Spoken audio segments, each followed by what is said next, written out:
Tá bem, então Deus Nosso Senhor nos ajude, nos ilumine, o Divino Espírito Santo, né? Não podemos esquecer nunca de pedir a sua presença, os santos anjos. Estou com uma saudade tão grande das novenas da novena perpétua, que saiu por pouco tempo, né? Nossa novena perpétua. Mas estou com saudades de rezar com os santos anjos. Abençoe-nos Deus Todo-Poderoso, Pai, Filho e Espírito Santo. Então, queridos, na verdade são duas bombas. Uma é um livro, uma entrevista-livro, que Francisco, hoje vai ser publicado. Hoje, exatamente hoje, este livro, entrevista, vai ser publicado, vai sair à luz. E nem sei quantas páginas, não tenho muito maiores informações sobre o livro. De qualquer forma, já tem ali alguma coisa que considero importante, até por causa do resto do tema, isso é a destruição do papado. Porque a destruição do papado, ela aconteceu realmente com a eleição do antipapa. E tanta gente não compreende isso. Tendo se tornado inválido aquele conclave e tendo sido manipulado e completamente fora de contexto, então realmente o papado foi fortemente atacado e destruído. Assim dizer que estamos sem papa, né? Que Bento XVI foi o último. Pronto, acabou. Mas é que nesse livro, entrevista, Francisco, ele disse isento de castigo, da necessidade de prestar obediência à lei canônica que proíbe a revelação ou a qualquer cardeal de falar sobre o conclave. E ele então fala não sobre o conclave que o elegeu, isso que seria interessante, né?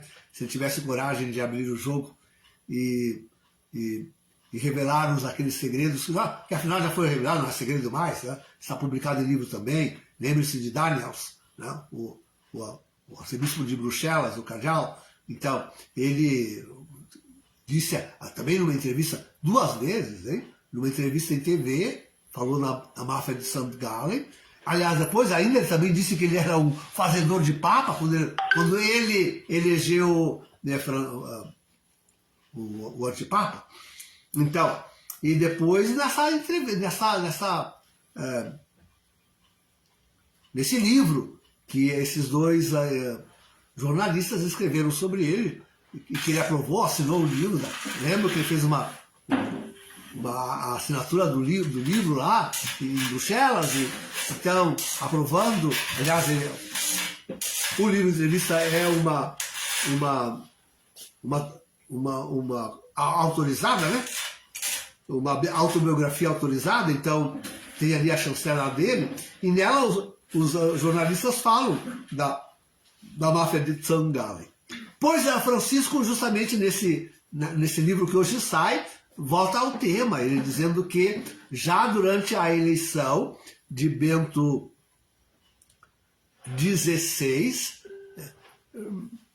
havia um grupo, ele não disse que era a máfia de St. Gallen, mas havia um grupo que tentava eleger já Jorge Mário Bergoglio naquela ocasião. E que ele alcançou, nesse livro ele declara que chegou a alcançar 40 votos.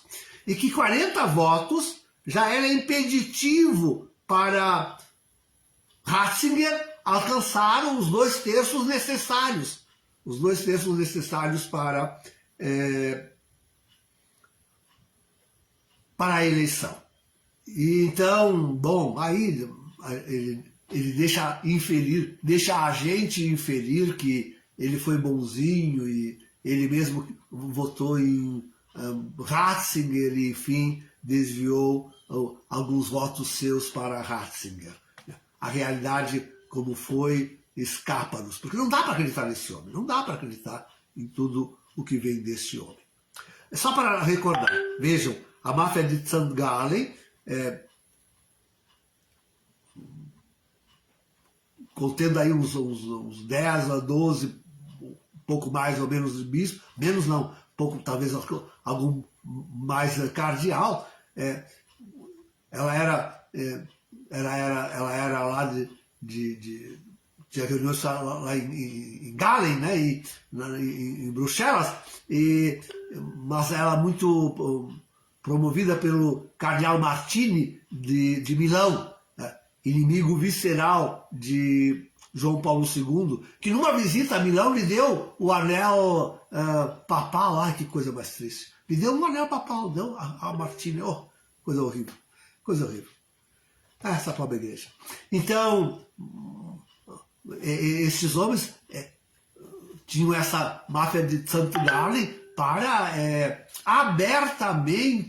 abertamente discutirem os destinos da igreja. Eles diziam que lá, está no livro aquele, lá nessas reuniões da máfia de St. Gallen, e o Daniel disse que se chamava aquilo de máfia porque eles podiam falar livremente, colocar o seu pensamento assim como eles o sentiam, ou tinham e queriam, e desenhavam então uma igreja modernista com toda a destruição que hoje nós vemos sendo feita.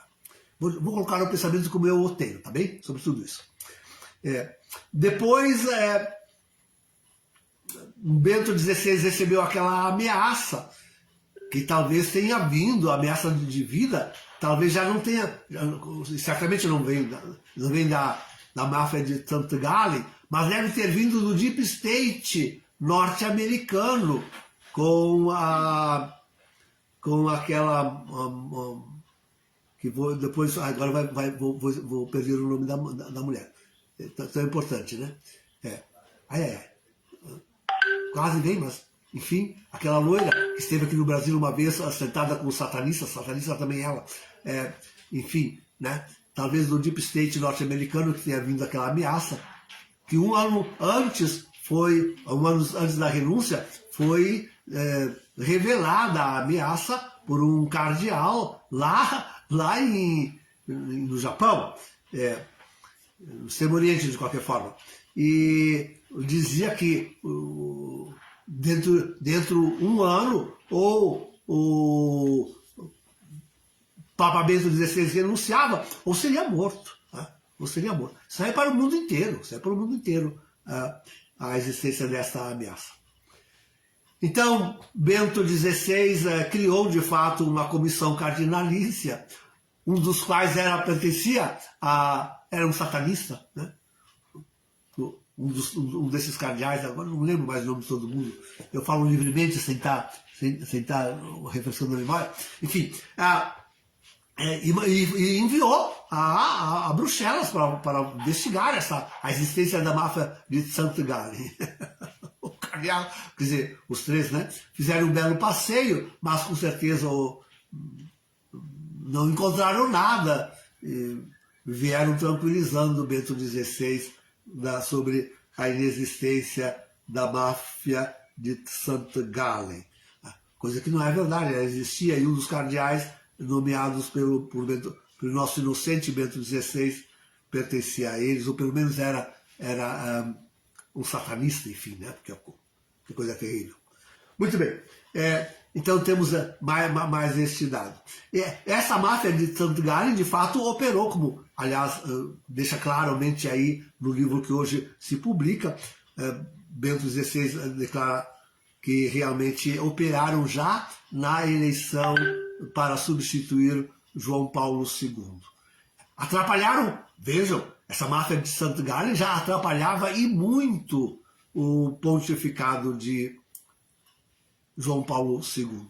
Tanto de ser notório e conhecido que o cardeal Martini era inimigo de João Paulo II.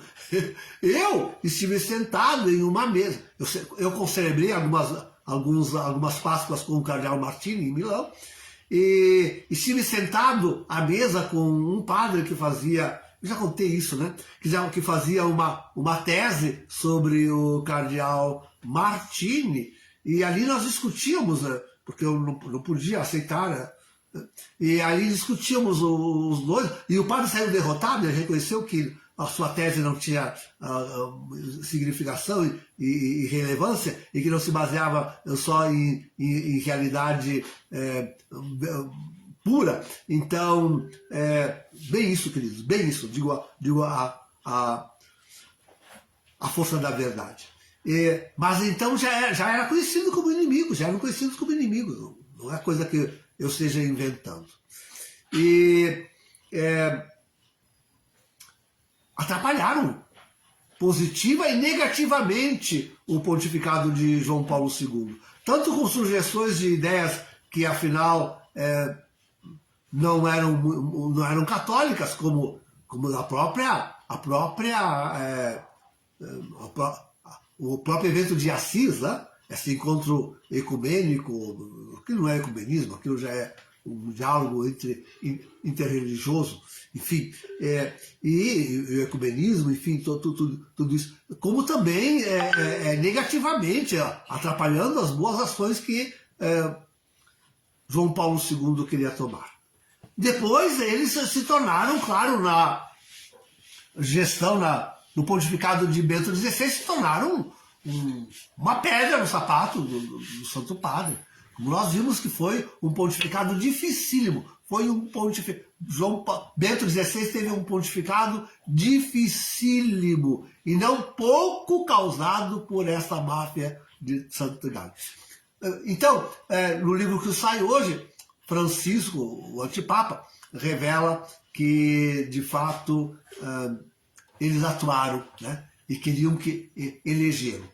E depois, então, vendo que não conseguiam, eles tinham essa proposta eles queriam propor que, não conseguindo eleger Bento XVI, nem Francisco, eles imporiam outro nome, um outro cardeal, como sendo um papa de passagem, como se diz, um papa transitório, um papa só para depois um outro pontificado mais importante. Mas, enfim, sabemos que Bento XVI, então, conseguiu se eleger. Mas eles reservaram a sua... E é isso que nós tanto gostaríamos de ter revelado por Francisco. Eles reservaram e aumentaram a sua... Vejam, foram 10 anos, né? Tiveram tempo para trabalhar muito e preparar a eleição de Francisco. Então, essa é uma notícia que eu queria dar e discutir com vocês, para verem que quando nós falamos, não é sem provas. Aliás, eu não costumo falar sem estar baseado em dados realmente reais. Pequenas coisas podem ver, eu não noticio, nem nos meus sermões, não falo. Né? Eu falo sobre coisas miúdas. Tá bem. Agora, outra notícia que foi publicado em Glória TV, e que eu tentei ainda hoje de manhã ver se conseguia acessar, não consigo. Aqui a minha internet é fraquinha, não consegui acessar Glória TV. Mas saiu lá um documento. Bem, Francisco já declarou várias vezes que ele está querendo modificar a lei que elege Papa, né? Que regula toda essa orientação. E agora diz que ele, então, iria publicar um motu próprio regulando a eleição papal, substituindo a antiga lei, a lei até agora vigente. O nome diz Glória TV que recebeu na íntegra o documento, antes da sua publicação, ele não foi publicado, e que o reproduziu. E o documento está para sair agora, nessa semana pascal, diz lá, semana pascal. A gente imagina que seria nessa 8ª, né? talvez atrase, mas diz que já foi na sua forma final, publicada por Glória TV. E o documento, que eu não tive na sua íntegra, traz então algumas questões que realmente são tremendas, são para a destruição do papado. O título seria, né, Abebamos Papam, seria tínhamos Papa, né? No passado, não temos mais. Abebamos Papam, já tivemos Papa. Mas, bom, Francisco começa assim dizendo que ele quer colocar quer atender quanto ut unum sint, aquela encíclica de João Paulo II referiu, e atendendo a ela quer fazer um ajornamento realmente do papado. Diz que já alguma coisa ele já colocou em prática, porque a ut unum sint, para que todos sejam um, de João Paulo II, nunca teve grandes ajornamentos, grande atualização, grande colocação em prática. Então ele tentou colocar um pouco em prática isso já em 2020, quando ele mandou retirar do Anuário Pontifício os títulos papais. Ele quis abolir ali, isso eu cheguei a falar nesse irmão, ele aboliu ali todos os títulos de Papa. E dá uns exemplos, como por exemplo, citando o Vigário de Jesus Cristo, ou então sucessor do Príncipe dos Apóstolos, ou ainda servo dos servos de Deus. E enfim, dizer que todos esses títulos ele suprimia e se apresentava já naquele Anuário Pontifício simplesmente como Jorge Mário Bergoglio.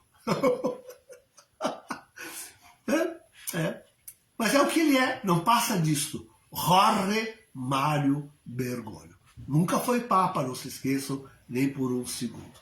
Mas ele não quer nenhum dos títulos destes que ornaram os romanos pontífices nos séculos. Todos eles. Então, vejam, com esse documento, esse motu próprio que sai, não se trata mais simplesmente da retirada, quase que sem explicação, assim meio que sem aviso, sem comentário dos títulos de um livro oficial, que é o Anuário Pontifício. Mas agora se trata realmente de uma lei, um motu próprio. O motu próprio é uma lei, onde ele renuncia e rechaça todos os títulos pontifícios. É uma coisa realmente grande e forte. Está chegando o meu chimarrão, a Mari está trazendo, graças a Deus. Muito obrigado. A senhora sempre foi gentil. Então, já não se trata mais, queridos, de simplesmente tirar o título do Anuário Pontifício e calar. Não, agora isso é dito em uma lei, que ele rechaça todos os títulos pontifícios e quer ser chamado simplesmente como Jorge Mário Bergoglio. Bom, o fato é que a lei entra em vigor no dia 29 de junho, estamos em abril, maio, junho. Exatamente, festa de São Pedro e São Paulo, E nessa data em diante entra em vigor o novo motu próprio, onde ele já não mais será chamado de Papa. Não é mais para chamá-lo de Papa. Até aquele dia ainda pode-se dizer Papa, mas ele vai suprimir esse último título ainda. Não é mais Papa. Diz ele que não, que o Papa é um título, aliás, ele usa um argumento nada católico, né? Bem a gosto dos protestantes. É um título que não aparece na Bíblia, não tem nem no Novo, nem nos Evangelhos, nem nos escritos dos Apóstolos. Então não é bíblico o título, São Pedro nunca não usou o título de Papa, né? Então o primeiro Papa nunca foi Papa, não usava o nome de Papa. Depois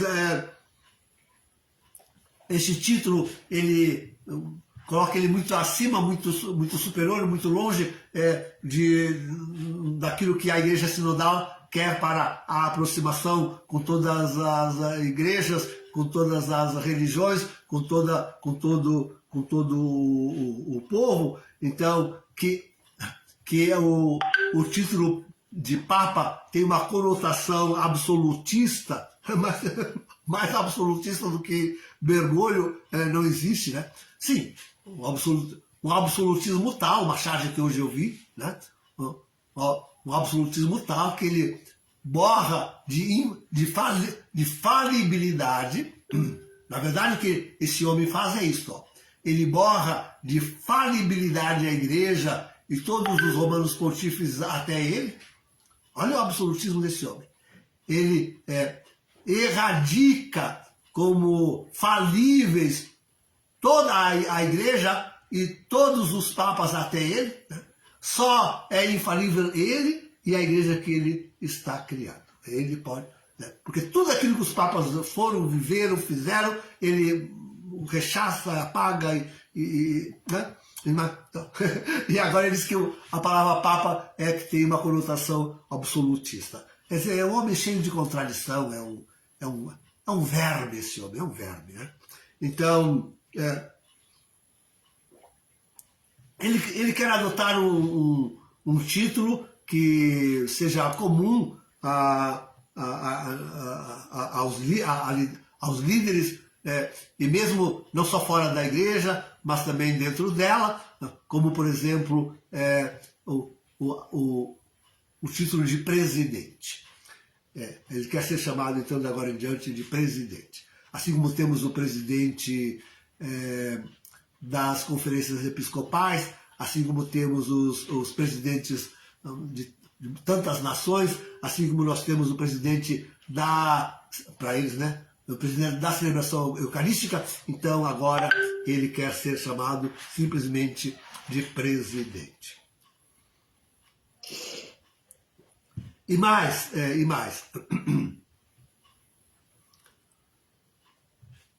Que o fato da palavra presidente vem junto nesse bojo a possibilidade de ser eleito por um período só, para um período, né?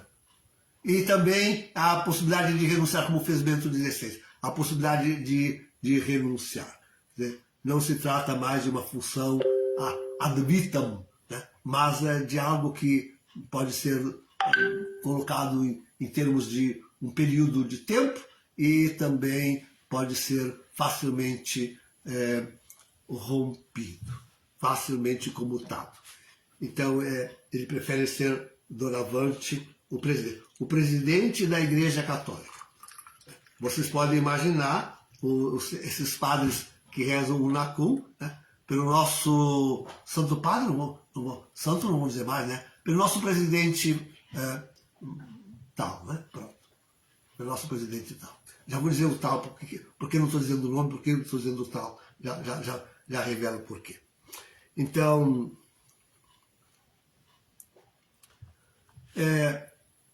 também ele não quer mais que os eleitos para a direção da Igreja Universal troquem o nome, né? Isso é um costume que não é... ele esqueceu, pois parece que ele esqueceu que na Bíblia, agora esqueceu a Bíblia, que na Bíblia Jesus trocou o nome de Simão para Pedro, né? E ele esqueceu, interessante, agora eu lembrei disso.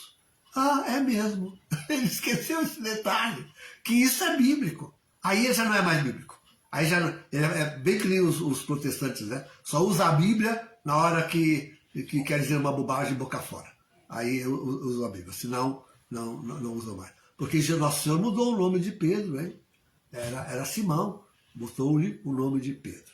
Mas ele disse que não, que essa medida deve ser interrompida, que ele prefere usar o nome de batismo, que mudando o nome parece que quer ser mais do que o eleito realmente é, e que como se não aceitasse mais o seu batismo, fosse algo mais.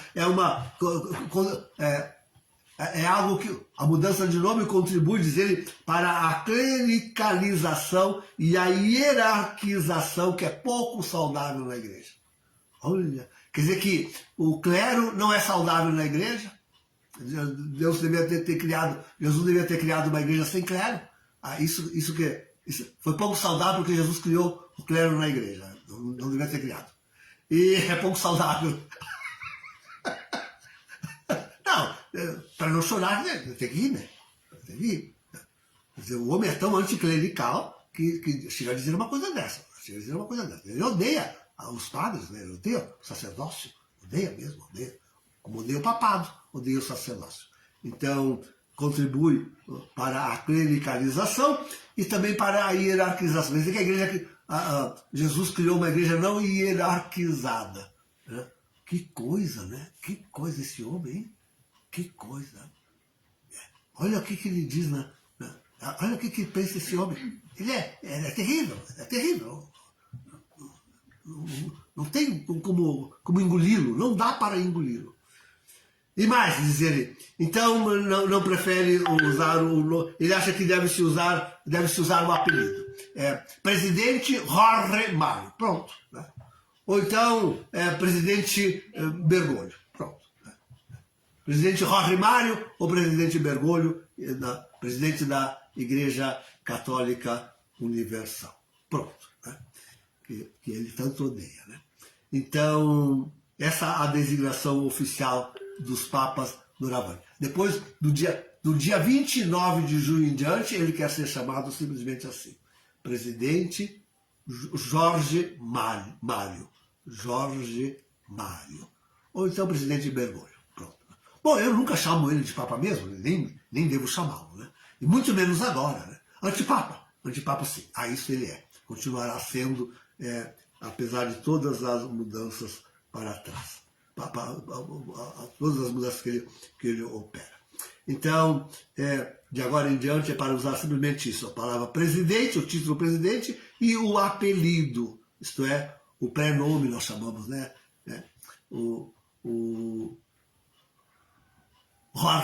Jorge Mário, ele é o presidente Jorge Mário. Isso é uma prática do clero secular e dos jesuítas que nunca mudaram o seu apelido, o seu nome. Conservaram, foram sempre chamados por ele. Eu sou Padre Paulo. Né? Paulo recebi no batismo. É o clero secular. E os jesuítas também se chamam simplesmente pelo seu nome. É o Padre Jorge Mário. Agora presidente da Igreja Universal. Ponto e basta. Bem, eu não tive acesso ao documento ainda, todo inteiro, mas ele deve também fazer as disposições para a sua eleição, para a eleição de papas, né? Doravante, deve ter tirado todas as excomunhões, deve ter incentivado que a coisa seja feita assim, mais de forma mais universal. Melhor não imaginar, melhor esperar que venha a lume todo o documento para nós podermos realmente examinar.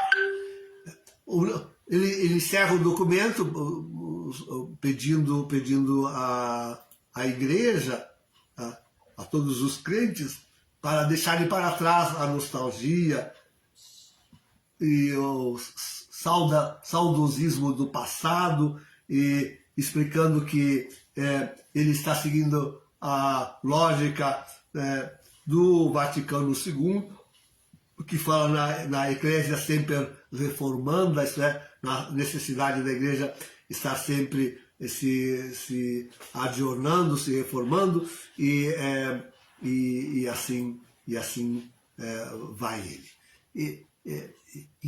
Isto é, queridos, sem dúvida nenhuma, a pedra tumular do papado. Nós sabíamos. Vejam que ele esperou mesmo que o grande Caterron fosse afastado, hein? O que significou a morte de Bento XVI no dia 31 de dezembro do ano passado, que já estamos aí em abril, né? 3 meses depois, sepultando o papado. Já, digamos, sepultamos a igreja com... Sim, eu gostei dessa expressão, com a vinda a público do cisma, com a fidúcia súplicas. Vejam, e há tantos ignorantes falando aí, e com a autoridade até de videntes de Nossa Senhora, e de grandes estudiosos das aparições, tem tanta gente aí dizendo que não aconteceu o cisma ainda. Errado. Teológica, juridicamente errado.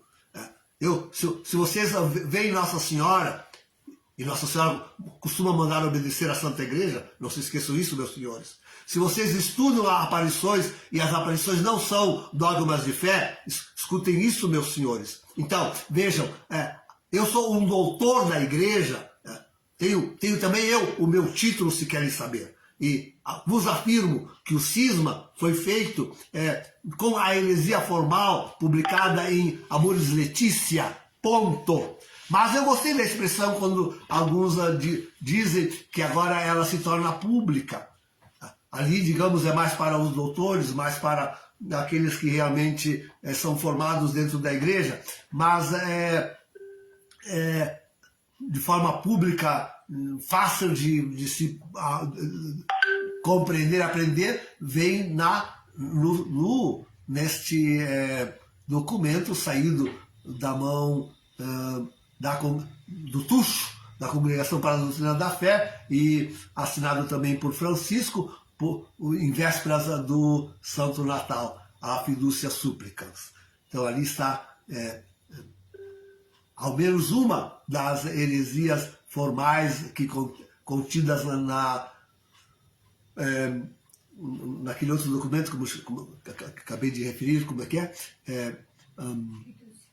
Fidúcia Súplicas é aquilo que torna público, torna mais fácil de aprender. Aquela heresia que está no capítulo 8º de Amoris Laetitia.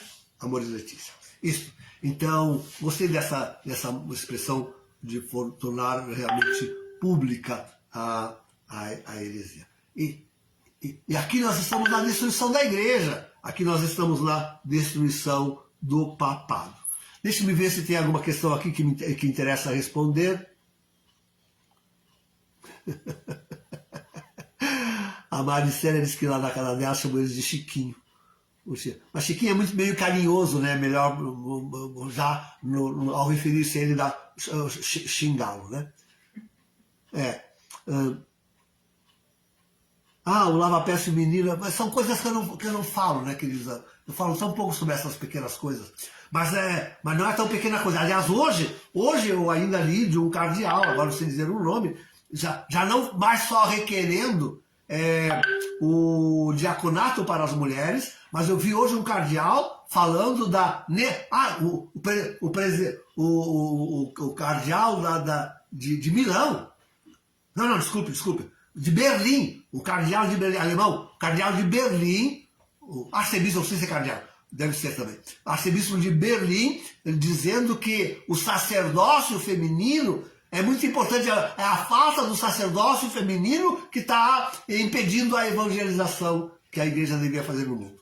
Então, vejam, eu digo e repito, o gesto de Francisco lavar os pés só de mulheres no presídio esse ano, significa isso. Ele quer não só, e essa é uma tática jesuítica, que ele já expressou que ele usava, isto é, o jesuíta não vai a uma reunião, o jesuíta nunca vai a uma reunião com uma pauta a ser exposta, discutida e votada. Não, ele vai a uma reunião com uma pauta que ele já preparou para ser aprovada e já discutiu com as pessoas antes, em privado, vai lá na reunião só para tornar a coisa pública, para todo mundo ver a pauta e balançar a cabeça e aprovar. Método jesuítico de fazer reunião. Isso é um método jesuítico, né? Que alguns seminários aprenderam, mesmo seculares, a fazer. Né?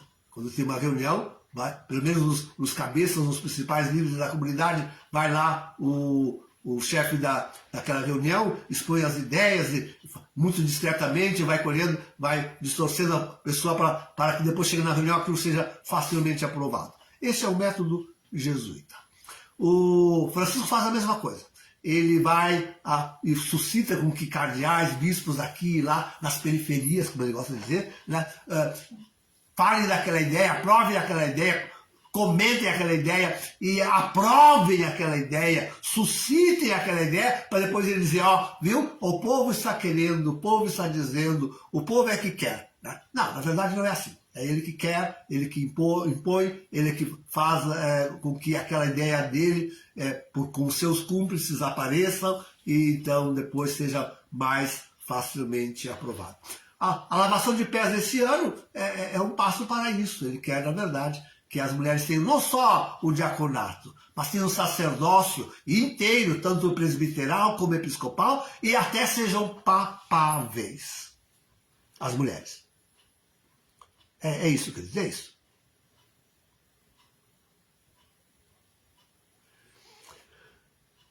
É isso. Então tá bem, queridos.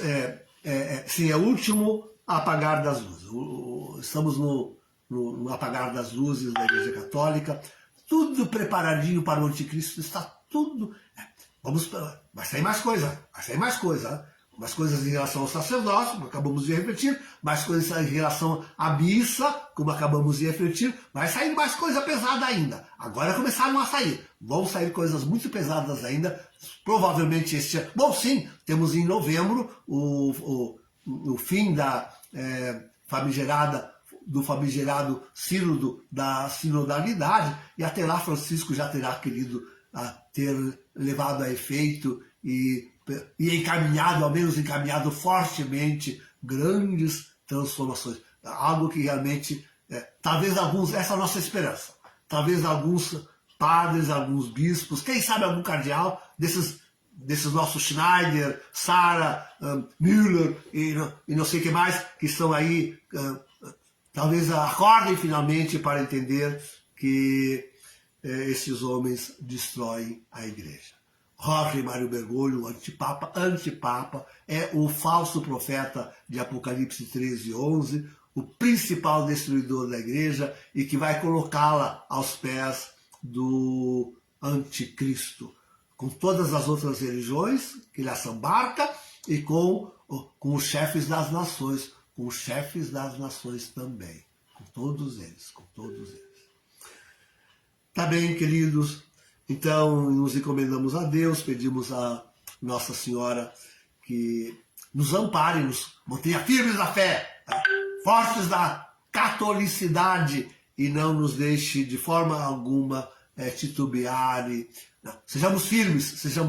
Quem sabe com estas, mais algum padre, quem sabe algum bispo, tome coragem e venha conosco permanecer católico.